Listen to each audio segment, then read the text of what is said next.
ہندوستان ہی کی بات میں اگر بتاؤں، یہاں پر ایک بادشاہ ایسا بھی گزرا جس کے ایک تیر سے ایک بچے کی موت ہو گئی تھی، ایک بچے کی موت ہو گئی۔ عورت جو بچے کی ماں تھی وہ مقدمہ کر دی چیف جسٹس کے پاس۔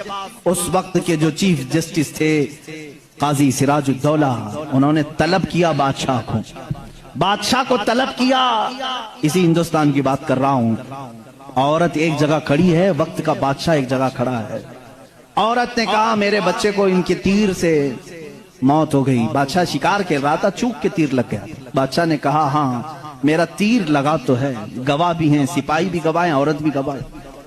دو آپشن ہوتے ہیں موت کے بعد، کسی کا کچھ قتل ہو گیا انجانے میں، چوک کر اگر قتل ہو گیا، دو آپشن اسلام دیتا ہے۔ اس عورت کو قاضی نے کہا تیرے پاس دو آپشن ہیں، چاہے تو اپنے بچے کی موت پر دیت لے لے، کچھ پیسے لے لے بادشاہ سے اور اسے معاف کر دے، یا چاہے تو جان کے بدلے جان لے لے، بادشاہ کی جان بھی لے سکتی ہے۔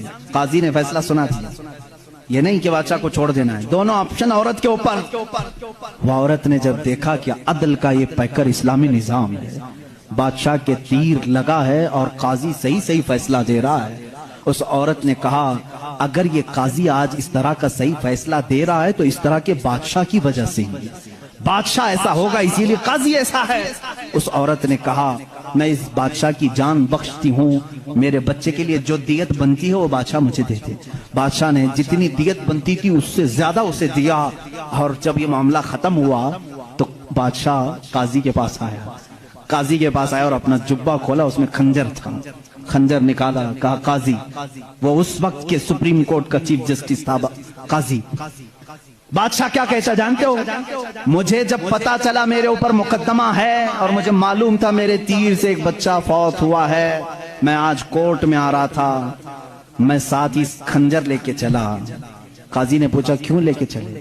کہا میں یہ دیکھنا چاہتا تھا کہ اگر فیصلہ قرآن و حدیث کے مطابق ہو تو ٹھیک ہے میں مان لوں، اور ذرا برابر اگر بادشاہ کا خیال کر کے قاضی نے کیا تو اسی خنجر سے قاضی کو قتل کر دو۔ بادشاہ نے یہ کہا، قاضی مسکرایا اور اپنے گدے سے اٹھ گیا اور چادر ہٹائی، نیچے بہت بڑا کوڑا تھا۔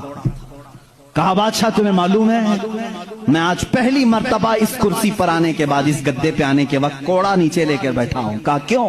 کہا میں نے اسی وقت طے کر لیا کہ بادشاہ کو کٹہرے میں کھڑا کروں گا اور فیصلہ قرآن و حدیث کے مطابق سناؤں گا، اگر بادشاہ مان لیا تو ٹھیک، ورنہ میں اس کوڑے سے اسے منواؤں گا۔